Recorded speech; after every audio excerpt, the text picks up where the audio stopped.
Quinta parte. Hacerse responsable. Martes, abril 11 de 1961.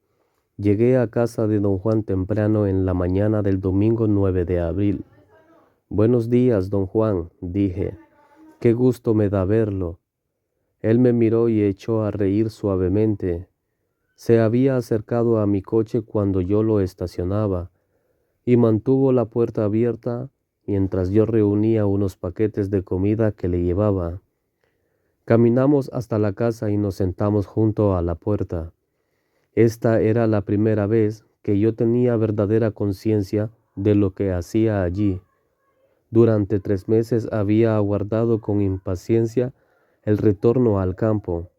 Fue como si una bomba de tiempo puesta dentro de mí hubiera estallado. Y de pronto recordé algo que me era trascendente. Recordé que una vez en mi vida había sido muy paciente y eficaz. Antes de que don Juan pudiese decir algo, le hice la pregunta que pasaba sobre mi mente. Llevaba 3 meses obsesionado por la imagen del halcón albino. ¿Cómo supo él de eso cuando yo mismo lo había olvidado? Rió sin responder.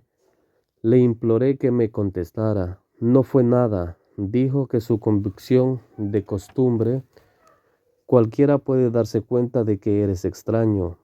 Estás adormilado, eso es todo.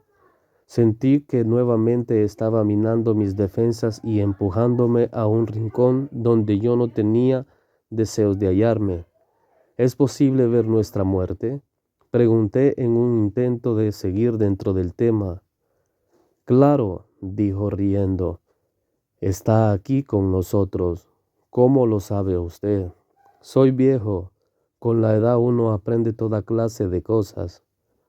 Yo conozco mucha gente vieja, pero jamás ha aprendido esto. ¿Por qué usted sí?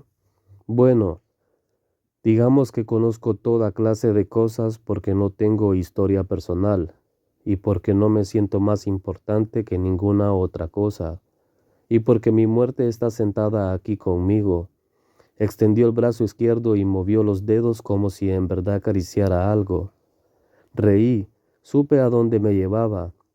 El viejo endemoniado iba a apalearme de nuevo, probablemente con lo de mi importancia, pero esta vez no me molestaba. El recuerdo de haber tenido otrora una paciencia magnífica me llenaba de una extraña euforia, tranquilizaba, la disipaba casi por entero mi nerviosismo y mi intolerancia hacia don Juan. Lo que sentía en vez de eso era una cierta maravilla por sus actos. ¿Quién es usted en realidad?, pregunté. Pareció sorprenderse. Abrió desmesuradamente los ojos y parpadeó como un ave. Bajando los párpados como un obturador, bajaron y subieron de nuevo y los ojos conservaron su enfoque. La maniobra me sobresaltó. Me eché hacia atrás y él rió con abandono infantil. Para ti soy Juan Matus y estoy a tus órdenes, dijo con exagerada cortesía. Formulé entonces mi otra pregunta candente. ¿Qué me hizo usted el primer día que nos vimos? Me refería a la forma en que me miró. ¿Yo? Nada, repuso en tono de inocencia. Le describí cómo me había sentido cuando él me miró y lo incongruente que para mí resultó el que eso me dejara mudo. Rió hasta que las lágrimas rodaron por sus mejillas. Volví a sentir un brote de animosidad hacia él. Pensé que mientras yo era tan serio y considerado, él se portaba muy indio, con sus modales vastos. Pareció darse cuenta de mi estado de ánimo y dejó de reír de un momento a otro. Tras un largo titubeo le dije que su risa me había molestado porque yo trataba seriamente de entender qué cosa me ocurrió. No hay nada que entender, repuso impasible. Le repasé la secuencia de hechos insólitos que me habían tenido lugar desde que lo conocí, empezando con la mirada misteriosa que me había dirigido, hasta el recuerdo del halcón albino y el percibir en el peñasco y la sombra que según él era mi muerte. ¿Por qué me hace usted todo esto? Pregunté. No había beligerencia en mi interrogación. Solo tenía curiosidad de saber por qué me lo hacía a mí en particular. ¿No me pediste que te enseñara lo que sé de las plantas? Dijo. Noté en su voz un matiz de sarcasmo. Sonaba como si estuviera siguiéndome la corriente. Pero lo que me ha dicho hasta ahora no tiene nada que ver con las plantas, protesté. Su respuesta fue que aprender sobre ellas tomaba tiempo. Sentí que era inútil discutir con él. Tomé conciencia entonces de la idiotez total de los propósitos fácil y absurdos que me había hecho. En mi casa, me prometí nunca más perder los estribos ni irritarme con don Juan. Pero ya en la situación real apenas me sentí desairado, tuve otro ataque de mal humor. Sentía que no había manera de interactuar con él y eso me llenaba de risa. Piensa ahora en tu muerte, dijo don Juan de pronto. Está al alcance de tu brazo. Puede tocarte en cualquier momento, así que de veras no tienes tiempo para pensamientos y humores de cagada. Ninguno de nosotros tiene tiempo para eso. ¿Quieres saber qué te hice el día que nos conocimos? Te vi, y vi que tú creías que estabas mintiendo, pero no lo estabas en realidad. Le dije que esta explicación me confundía más aún. Repuso que ese era el motivo de que no quisiera explicar sus actos y que las explicaciones no eran necesarias. Dijo que lo único que contaba era la acción, actuar en vez de hablar. Sacó un petate y se acostó, apoyando la cabeza en un bulto. Se puso cómodo y luego me dijo que había otra cosa que yo debía realizar si verdaderamente quería aprender de las plantas. Lo que andaba mal contigo cuando te vi y lo que anda mal contigo ahora es que no te gusta aceptar la responsabilidad de lo que haces, dijo despacio. Como para darme tiempo de entender sus palabras, cuando me estabas diciendo todas esas cosas en la terminal, sabías muy bien que eran mentiras. ¿Por qué mentías?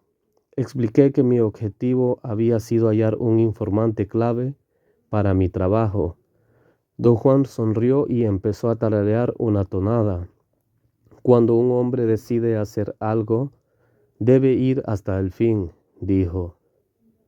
Pero debe aceptar responsabilidad por lo que hace. Haga lo que haga. Primero debe saber por qué lo hace y luego seguir adelante con sus acciones sin tener dudas ni remordimientos acerca de ellas. Me examinó. No supe qué decir. Finalmente aventuré una opinión, casi una protesta. Eso es una imposibilidad, dije. Me preguntó por qué y dije que acaso, idealmente, eso era lo que todos pensaban que debían hacer. En la práctica, sin embargo, no había manera de evitar la duda y el remordimiento. Claro que hay manera, repuso con convicción. Mírame a mí, dijo. Yo no tengo duda ni remordimiento. Todo cuanto hago es mi decisión y mi responsabilidad. La cosa más simple que haga, llevarte a caminar en el desierto, por ejemplo, puede muy bien significar mi muerte. La muerte me acecha. Por eso no tengo lugar para dudas ni remordimientos. Si tengo que morir como resultado de sacarte a caminar, entonces debo morir. Tú, en cambio, te sientes inmortal, y las decisiones de un inmortal pueden cancelarse o lamentarse o dudarse, en un mundo donde la muerte es el cazador. No hay tiempo para lamentos ni dudas, amigo mío. Solo hay tiempo para decisiones. Argumenté de buena fe que en mi opinión ese era un mundo irreal, pues se construía arbitrariamente, tomando una forma idealizada de conducta y diciendo que esa era la manera de proceder. Le narré la historia de mi padre, que solía lanzarme interminables sermones sobre las maravillas de la mente sana en cuerpo sano y cómo los jóvenes debían templar sus cuerpos con penalidades y con las hazañas de competencia atlética. Era un hombre joven. Cuando yo tenía 8 años, él andaba apenas en los 27.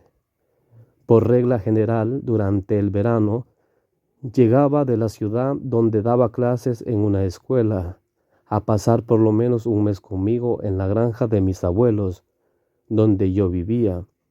Era para mí un mes infernal. Conté a don Juan un ejemplo de la conducta de mi padre, el cual me pareció aplicable a la situación inmediata. Casi inmediatamente después de llegar a la granja, mi padre insistía en dar un largo paseo conmigo para que pudiéramos hablar, y mientras hablábamos hacíamos planes para que fuésemos a nadar todos los días a las 6 de la mañana. En la noche ponía el despertador a las 5:30 para poner tiempo suficiente, pues a las 6 en punto debíamos estar en el agua, y cuando el reloj sonaba en la mañana, él saltaba del hecho, se ponía los anteojos, iba a la ventana y se asomaba. Yo incluso memorizado el monólogo subsiguiente, un poco nublado hoy. Mira, voy a acostarme otros 5 minutos, no más de 5. Solo voy a estirar los músculos y a despertar del todo. Invariablemente que quedaba dormido hasta las 10, a veces hasta el mediodía. Dije a don Juan que lo que me molestaba era su negación a abandonar sus resoluciones obviamente falsas. Repetía este ritual cada mañana, hasta que yo finalmente hería sus sentimientos rehusándome a poner el despertador. No eran resoluciones falsas, dijo don Juan, evidentemente tomando un partido por mi padre. Nada más no sabía cómo levantarse de la cama. Eso era todo. En cualquier caso, dije, siempre recelé de las resoluciones irreales. ¿Cuándo sería entonces una resolución real?, preguntó don Juan con leve sonrisa. Si mi padre se hubiera dicho que no podía ir a nadar a las 6 de la mañana, sino tal vez a las 3 de la tarde, tus resoluciones dañan al espíritu, dijo don Juan con aire de gran seriedad. Me pareció incluso percibir en su tono una nota de tristeza. Estuvimos callados largo tiempo. Mi inquina se había desvanecido. Pensé en mi padre. No quería nadar a las 3 de la tarde. ¿No ves?, dijo don Juan. Sus palabras me hicieron saltar. Le dije que mi padre era débil, y lo mismo su mundo de actos ideales jamás ejecutados. Hablé casi a gritos. Don Juan no dijo una sola palabra. Sacudió la cabeza levemente en forma rítmica. Me sentí terriblemente triste. El pensar en mi padre siempre me afligía. «Piensas que tú eras más fuerte, ¿verdad?», preguntó él en tono casual. Le dije que sí, y empecé a narrarle toda la turbulencia emotiva que mi padre me hizo atravesar, pero él me interrumpió. «¿Era malo contigo?», preguntó. «No». «¿Era mezquino contigo?». «No». «¿Hacía por ti todo lo que podía?». «Sí». «Entonces, ¿qué tenía de malo?». De nuevo empecé a gritar que era débil, pero me contuve y bajé la voz. Me sentía un poco ridículo ante el interrogatorio de don Juan. «¿Para qué hace usted todo esto?», dije. «Se supone que deberíamos estar hablando de plantas». Me sentía muy molesto y deprimido que nunca. Le dije que él no tenía motivo alguno ni la más mínima capacidad para juzgar mi conducta, y estalló en una carcajada. «Cuando te enojas siempre te crees en lo justo, ¿verdad?», dijo y parpadeó como ave. Estaba en lo cierto. Yo tenía la tendencia a sentirme justificado por mi enojo. «No hablemos de mi padre», dije fingiendo buen humor. «Hablemos de plantas». «No, Hablemos de tu padre, insistió él. Ese es el sitio donde hay que comenzar hoy. Si piensas que eres mucho más fuerte que él, ¿por qué no ibas a nadar a las 6 de la mañana en lugar suyo?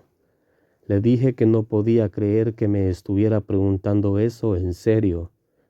Siempre había pensado que nadar a las 6 de la mañana era asunto de mi padre, no mío. También era asunto tuyo desde el momento en que aceptaste su idea, dijo don Juan con brusquedad. Repuse que nunca la había aceptado, que siempre había sabido que mi padre no era veraz consigo mismo. Don Juan me preguntó como si tal cosa, ¿por qué no había yo expresado entonces mis opiniones? Uno no le dice esas cosas a su padre, dije, en débil explicación. ¿Por qué no? Eso no se hacía en mi caso. En mi casa es todo. Tú has hecho cosas peores en tu casa, declaró como un juez desde el tribunal. Lo único que nunca hiciste fue lustrar tu espíritu. Sus palabras llenas de fuerza devastadora resonaron en mi mente. Derribó todas mis defensas. No podía yo discutir con él. Tomé refugio en la escritura de mis notas. Intenté una última explicación desvaída y dije que toda mi vida había encontrado gente como mi padre, que al igual que él me habían metido de algún modo en sus maquinaciones, y por lo general me dejaron colgado. Lamentos, dijo él con suavidad, te has lamentado toda tu vida porque nunca te haces responsable de tus decisiones. Si te hubieras hecho responsable de la idea de que tu padre tenía que nadar a las 6 de la mañana, habrías nadado tú solo en caso necesario, o lo hubieras mandado a callar a la primera vez que abrió la boca cuando ya conocía sus mañas. Pero no dijiste nada, por tanto eras tan débil como tu padre.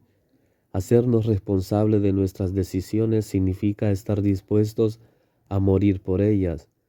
Espere, espere, dije. Está usted enredando todo.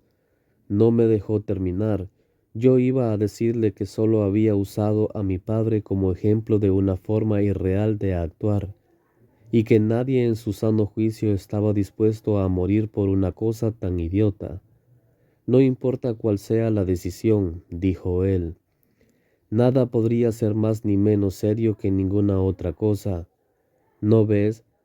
En un mundo donde la muerte es el cazador no hay decisiones grandes ni pequeñas, solo hay decisiones que hacemos a la vista de nuestra muerte inevitable. No pude decir nada. Transcurrió quizás una hora. Don Juan se hallaba perfectamente inmóvil sobre su petate, aunque no dormía. ¿Por qué me dice usted todo esto, don Juan? Pregunté. ¿Por qué me hace esto? Tú viniste conmigo, dijo él. No, no fue ese el caso. Te trajeron conmigo, y yo tengo un gesto contigo. ¿Cómo dice usted? Tú habrías podido tener un gesto con tu padre nadando en su lugar, pero no lo hiciste. A lo largo porque eras demasiado joven. Yo he vivido más que tú. No tengo nada pendiente. No hay ninguna prisa en mi vida, por eso puedo tener contigo un gesto como es debido. En la tarde salimos de excursión. Mantuve con facilidad su apoyo y me maravillé nuevamente de su estupenda condición física. Caminaba con tanta agilidad y con tan pisada firme que junto a él yo era como un niño. Fuimos más o menos hacia el este. Noté que no le gustaba hablar mientras caminábamos. Si yo le decía algo, se detenía para responderme. Tras un par de horas llegamos a un monte. Tomó asiento y me hizo seña de sentarme a su lado. En tono de dramatismo paródico, anunció que iba a contarme un cuento. Dijo que había una vez un joven, un indio desheredado, que vivía entre blancos, en una ciudad. No tenía casa ni parientes ni amigos. Había llegado a la ciudad en busca de fortuna y solo encontró miseria y dolor.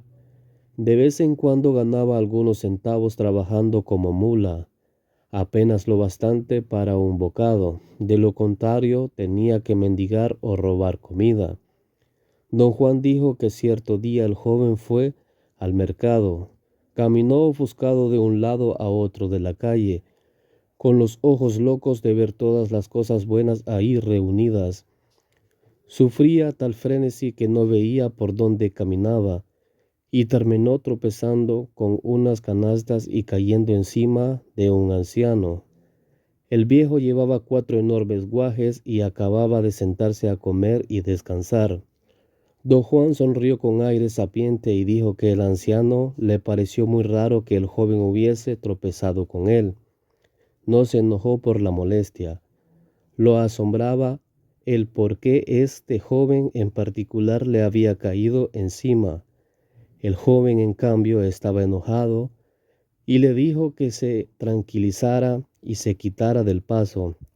Para nada le preocupaba la razón recóndita del encuentro.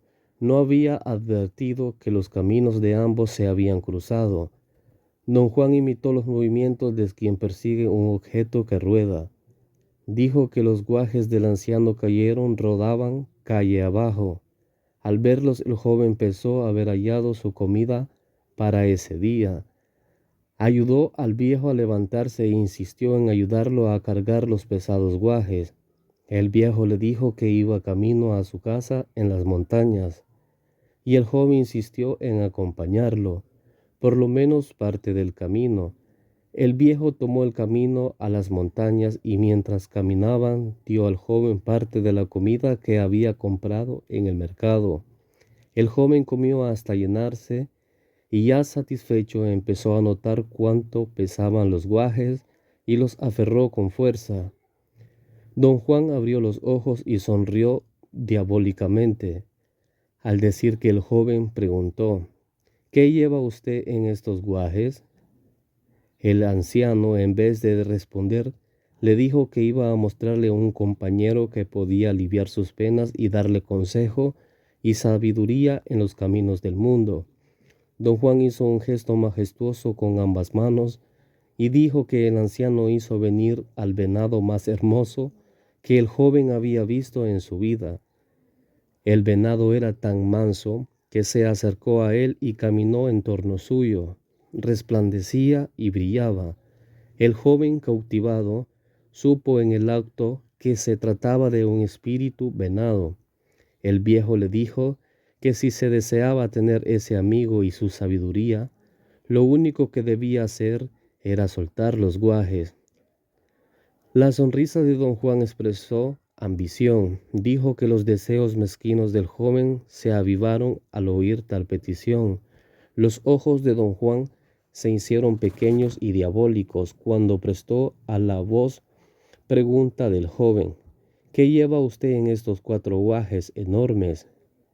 El anciano dijo, don Juan, repuso serenamente que llevaba comida, pinole y agua.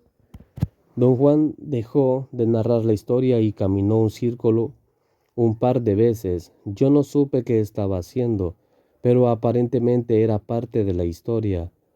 El círculo parecía representar las deliberaciones del joven.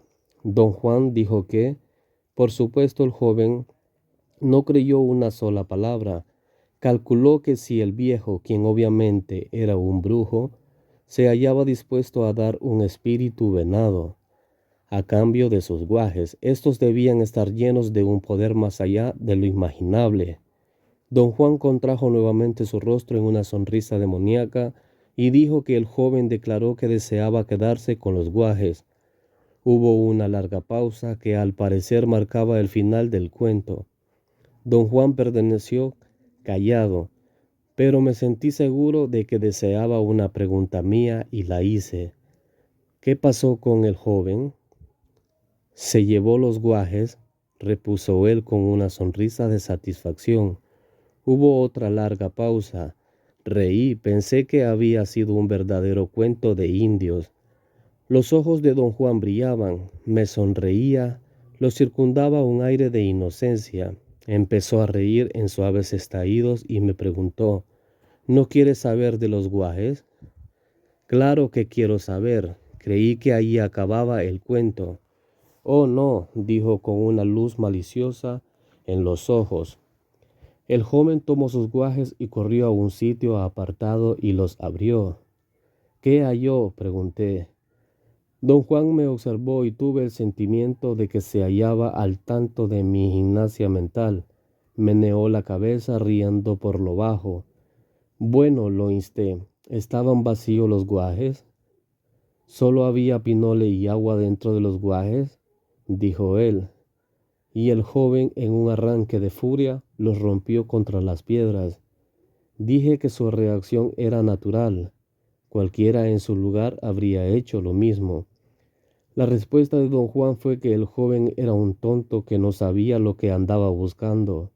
Ignoraba lo que era el poder, de modo que no podía decir si lo había encontrado o no. No sé si se hizo responsable de su decisión. Por ello lo enfureció su error. Esperaba ganar algo, en vez de ello no obtuvo nada. Don Juan especuló que si yo hubiera sido el joven, hubiese seguido mis inclinaciones. Me habría entregado a la furia y al remordimiento para, sin duda, pasar el resto de mi vida compadeciéndome por lo que había perdido. Luego explicó la conducta del viejo astutamente. Alimentó al joven para darle el valor de un estómago lleno, de modo que el joven, al hallar solo comida en los guajes, los rompió en un arrebato de ira. Si hubiera estado consciente de su decisión y hubiera hecho responsable de ella, dijo don Juan, se habría dado bien satisfecho con la comida y a lo mejor hasta se hubiera dado cuenta de que esa comida también era poder.